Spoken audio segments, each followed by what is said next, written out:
నమస్కారం డాక్టర్ కిరణ్మయ్య గారు. నమస్తే అండి. చాలామంది మహిళల్లో గనక మనం చూస్తే అండి అంటే కొంతమందికి అవేర్‌నెస్ కూడా తగ్గుతుందని చెప్పేసి అనుకోవచ్చు. యూరిన్ హ్మ్. లీకేజ్ అనేది. దాన్ని చాలామంది సహజం అని అనుకుంటూ ఉంటారు. ఆ సహజం అనేది ఎంత ప్రమాదకరమైనటువంటిది? అర్లీ స్టేజ్‌లోనే దాన్ని ఏ విధంగా గుర్తించాల్సినటువంటి అవసరం ఉంటుంది? దాని కాన్సిక్వెన్సెస్ అసలు ఏ విధంగా ఉంటుందండి?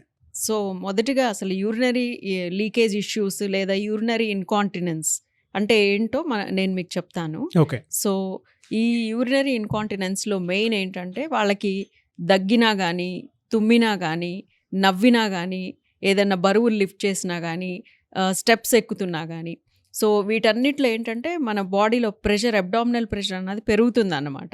సో, ఈ ప్రెషర్ పెరిగినప్పుడు కింద నుంచి యూరిన్ లీక్ అవుతూ ఉంటుంది. దాన్నే urinary leakage or stress urinary incontinence అంటాం.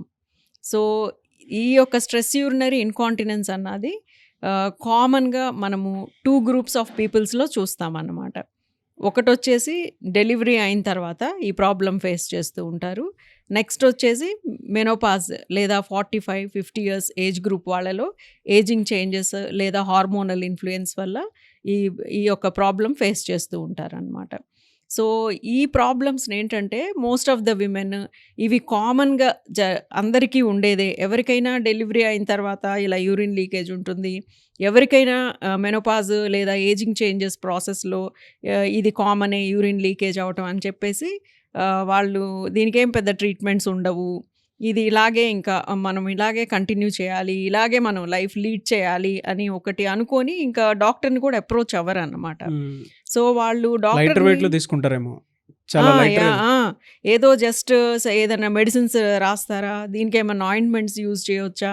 అన్నదే వాళ్ళు ఆలోచిస్తూ అంటే ప్రాపర్ ఎవరిని కన్సల్ట్ అవ్వాలి అన్నది వాళ్ళకి తెలియక నార్మల్ డాక్టర్స్ దగ్గరికెళ్ళి ఏవో మెడిసిన్స్ జస్ట్ మల్టీ వైటమిన్స్ అలాంటివి బలం కోసమని అట్లా వాడుతూ ఉంటారనమాట. దీన్ని వాళ్ళు గనక ప్రాపర్‌గా ట్రీట్మెంట్ తీసుకోకుండా నెగ్లెక్ట్ చేసినట్లయితే ఇవే యూరినరీ ఇన్‌కాంటినెన్స్ ఇష్యూస్ మళ్ళా సిస్టోసీల్ అని అటువంటి ప్రాబ్లమ్స్ వస్తూ ఉంటాయన్నమాట. అదేంటంటే ఆ వీక్ అయిన ఏరియా ఇంకా ఎక్కువ అవటం వల్ల సిస్టోసీల్ అన్నది ఫార్మ్ అవుతుంది. అప్పుడేంటంటే ఈ యొక్క యూరిన్ అంతా వచ్చి ఆ సిస్టోసీల్‌లో స్టోర్ అవుతుందన్నమాట. దానివల్ల రిపీటెడ్‌గా ఇన్ఫెక్షన్స్, తర్వాత టోటల్ గర్భసంచి కూడా కిందకి జారిపోవటము, ఇటువంటి ఇష్యూస్ వస్తూ ఉంటాయి.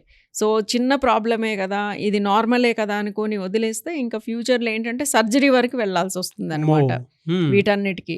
సో, ఇటువంటి కండిషన్స్‌కి లీడ్ అవుతుందనమాట. సో, మొదటగా మనం ఈ డెలివరీ అయిన వాళ్ళలో అసలు ఏంటి, ఎందుకు అసలు ఇది యూరినరీ ఇన్‌కాంటినెన్స్ వస్తుంది అన్నది దాని గురించి తెలుసుకుందాం. సో, వాళ్ళేంటంటే pregnancy time not only delivery, ప్రెగ్నెన్సీలోనే వాళ్ళు బేబీని బేర్ చేసేటప్పుడే వాళ్ళ పెల్విక్ ఫ్లోర్ మజిల్స్‌లో చేంజెస్ వస్తూ ఉంటాయన్నమాట. సో, మన గర్భసంచిలో ఈ యొక్క బేబీ అన్నది పెరుగుతూ ఉంటుంది.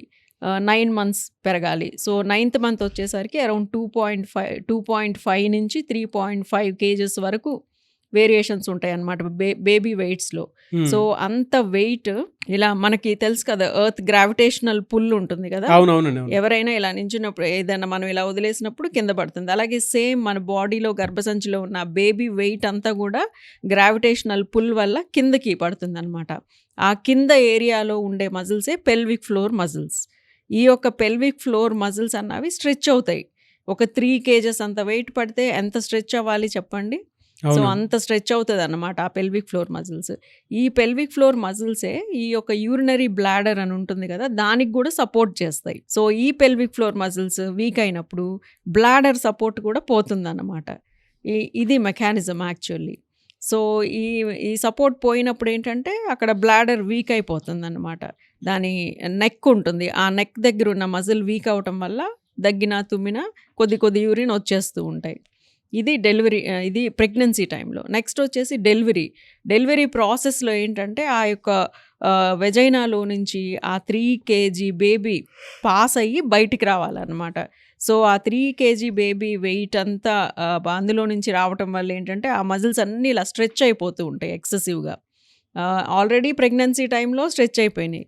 మరలా డెలివరీ ప్రాసెస్‌లో ఇంకా స్ట్రెచ్ అయిపోతాయన్నమాట. సో, బేబీ బయటకొచ్చిన తర్వాత మళ్ళీ మన బాడీ నార్మల్‌గా అంతకుముందు ఎలా ఉందో అలా రీగెయిన్ అవ్వటానికి ట్రై చేస్తుందన్నమాట. సో బట్ ఏంటంటే అది కంప్లీట్గా 100% ఎవరిలో రీగెయిన్ అవ్వదు. నార్మల్ పెల్విక్ ఫ్లోర్ అంతకు ముందు, డెలివరీకి ముందు, ప్రెగ్నెన్సీకి ముందు ఎలా ఉందో అంతకైతే నార్మల్గా రాలేదన్నమాట. కొంతమందిలో ఏంటంటే ఇది కరెక్ట్ అవ్వకపోవటం వలన ఈ యూరిన్ లీకేజ్ ఇష్యూస్ అన్నాయి కంటిన్యూ అవుతూ ఉంటాయి. యూజువల్ ఈ ప్రాసెస్ అంతా నార్మల్ రిపేర్ జరగటానికి ఒక 3 to 6 months పడుతుందన్నమాట టైం.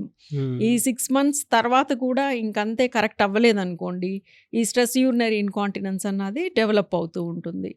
ఈ ఈ యొక్క పీరియడ్లో ఏంటంటే ఈ 6 months పీరియడ్లో ప్రతి విమెన్ డెలివరీ అయిన వాళ్ళకి నేను చెప్పేది ఏంటంటే వాళ్ళు ఈ యొక్క పెల్విక్ ఫ్లోర్ మజిల్ స్ట్రెంగ్థనింగ్ మీద కాన్సన్ట్రేట్ చేయాలన్నమాట.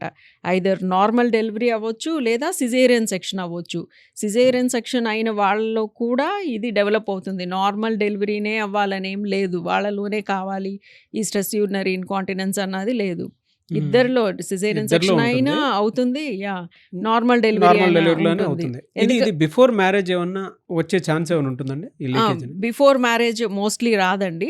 ఏదన్నా కొంతమందికి మజిల్ డిఫార్మిటీస్ ఏదన్నా ఉన్నట్లయితే వాళ్ళలో నార్మల్గా మన బాడీలో అన్ని మజిల్స్ ఎఫెక్ట్ అయినట్లు ఆ యొక్క వెజైనల్ మజిల్స్ కూడా ఎఫెక్ట్ అయితే కనుక వాళ్ళలో వచ్చే అవకాశం ఉంది. But it's very least common అన్నమాట. ఓకే. యూజువల్గా డెలివరీ తర్వాత నుంచే ఇవన్నీ స్టార్ట్ అవుతూ ఉంటాయి. ఓకే. ఎలా అండి, అంటే మేము దీన్ని అర్లీ స్టేజ్లోనే డయాగ్నోస్ చేసి దానికి తగ్గట్టుగానే ట్రీట్మెంట్ కావాలి అనుకునేటువంటి వాళ్ళు ఉంటారు. అవునండి. ఎందుకంటే ఇప్పుడు ఎవరికైనా సరే తెలియనటువంటి ఒక చిన్న యాంగ్జైటీ కూడా ఉంటుంది. అవును. అండ్ షై ఉంటుంది. ఎస్. సో దీన్ని ఎలా, అంటే ట్రీట్మెంట్ ఏ విధంగా తీసుకోవాలి, ఎలాంటి జాగ్రత్తలు పాటించాలి? వాళ్ళు ఏంటంటే ఎర్లీ స్టేజెస్లోనే రికగ్నైజ్ చేయాలి. యాక్చువల్లీ ఇది అసలు యూజువల్గా ఏమనుకుంటారంటే అందరూ డెలివరీ తర్వాత ఇది కామన్గా ఈ యూరిన్ లీకేజ్ ఇష్యూ కామనే, ఇది స్లోగా తగ్గిపోతూ ఉంటుంది అని చెప్పేసి ఫస్ట్ ఇనీషియల్గా కాన్సన్ట్రేట్ చేయరు అన్నమాట ఆ యొక్క పెల్విక్ ఫ్లోర్ మజిల్స్ మీద. సో తర్వాత అప్రోచ్ అయినప్పుడు ఏంటంటే అది చాలా డిలేడ్ స్టేజ్లోకి వెళ్ళిపోతుంది అనమాట. మోర్ టైం తీసుకుంటుంది దాన్ని రికవర్ చేయటానికి కానీ ఏదైనా. సో నేను చెప్పేది ఏంటంటే ప్రతి డెలివరీ అయిన విమెన్ ఈ యొక్క పెల్విక్ ఫ్లోర్ మజిల్ స్ట్రెంగ్థనింగ్ మీద కాన్సన్ట్రేట్ చేయాలి. వాళ్ళు ఏంటంటే డెలివరీ అయిన తర్వాత బేబీ కేర్లో బిజీ అయిపోతారనమాట. వాళ్ళ బాడీని వాళ్ళు కేర్ చేసుకోవటం కానీ దాని మీద కాన్సన్ట్రేట్ చేయరు. టోటల్ వాళ్ళది మొత్తం కాన్సన్ట్రేషన్ అంతా బేబీ మీదే పెడతారు. హౌస్ హోల్డ్ యాక్టివిటీస్, తర్వాత బేబీ రాత్రంతా మేల్కొని మార్నింగ్ వరకు టయర్డ్ అయిపోయి వాళ్ళ బాడీ మీద కాన్సన్ట్రేట్ చేసుకోలేరు. దీని గురించి అసలు థింక్ చేయరు, ఇది కామనే అనేసి వదిలేస్తారు. సో అలా ఉండొద్దు అనమాట. పెల్విక్ ఫ్లోర్ మజిల్ స్ట్రెంగ్థనింగ్ కోసం మేము ఫస్ట్ పెల్విక్ ఫ్లోర్ ఎక్సర్సైజెస్ ఉంటాయన్నమాట, కిగిల్స్ ఎక్సర్సైజెస్ అని, అవి మేము అడ్వైజ్ చేస్తాము. ఇన్ కేస్ వాళ్ళకి టైం లేకపోవటం వల్ల కావచ్చు, డెలివరీ అయిన తర్వాత వీక్నెస్ వల్ల కావచ్చు, దానివల్ల ఏంటంటే కొంతమంది చేసుకోలేరు.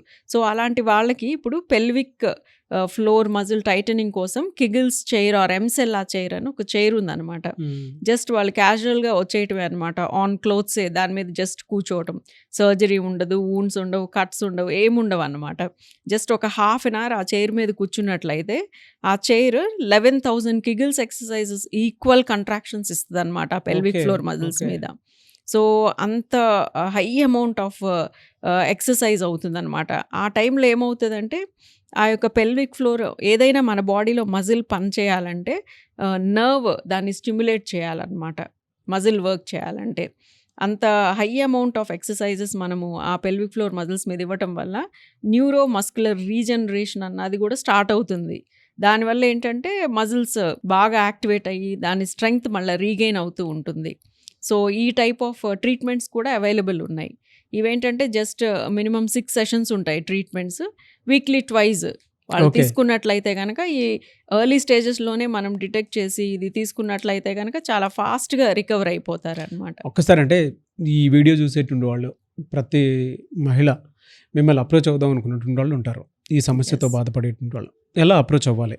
ఇది లాపికాసో కాస్మెటిక్ గైనకాలజీ క్లినిక్ హైదరాబాద్లో Banjara hills road number 1 and వరంగల్లో కూడా అవైలబుల్ ఉంది. ఈ స్క్రీన్ మీద కనపడుతున్న ఈ నెంబర్కి కనుక కాల్ చేసినట్లయితే మా టీమ్ మీ కాల్ లిఫ్ట్ చేసి మీకు అపాయింట్మెంట్ కూడా ఫిక్స్ చేస్తారు.